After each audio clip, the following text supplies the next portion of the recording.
Monsieur le Président, mes chers collègues et amis, et vous qui avez écrit cette motion, je vous parle sans notes, je vous parle simplement.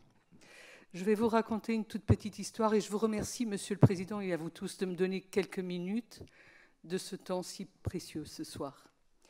Je vais vous parler de l'histoire du Portugal. Le Portugal a connu au siècle dernier une dictature qui a été une des plus longues de l'histoire de l'Europe, qui a duré presque 50 ans, et qui était la dictature tenue par Salazar.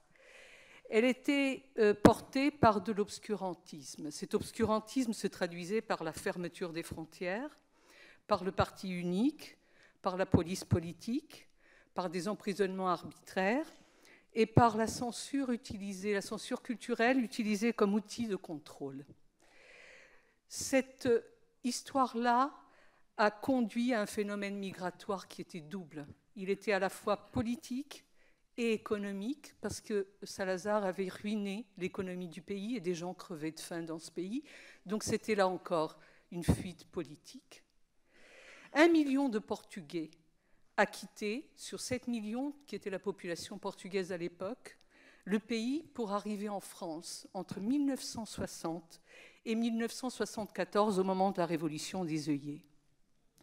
C'était des clandestins, c'était des migrants. J'étais une petite fille et j'étais dans cette migration. Je suis arrivée en France après un périple de la traversée du Portugal et de l'Espagne, le Portugal de Salazar, l'Espagne de Franco, un franchissement des frontières illégales. J'ai rampé, c'était au mois de juillet, dans les blés, les champs de blé, et j'ai encore à l'oreille le bruit strident des carabiniers qui, du haut de leur mirador, tiraient sur ma mère, accompagnée de ses 3 enfants. Je ne peux pas oublier cette phase-là. Je ne peux pas non plus oublier l'accueil qui nous a été réservé lorsque nous avons mis un pied à Hendaye.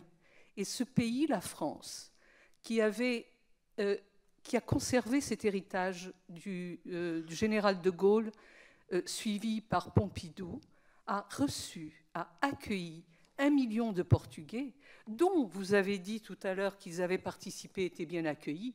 Monsieur, c'était une horde de guigneux.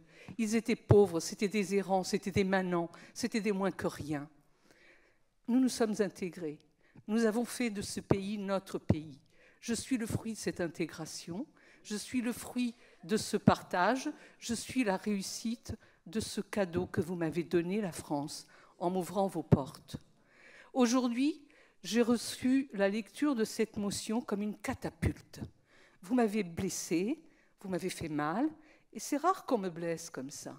Mais aujourd'hui, je suis avec ces manants, ces miséreux qui viennent là, parce que c'est la seule issue. J'étais dans cette démarche.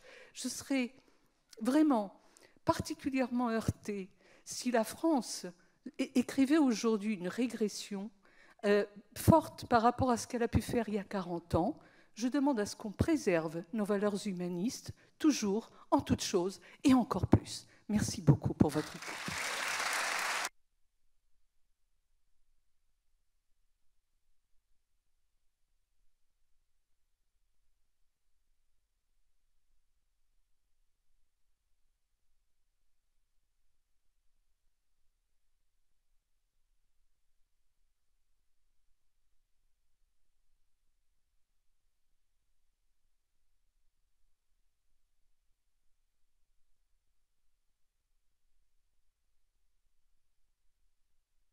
Merci, madame.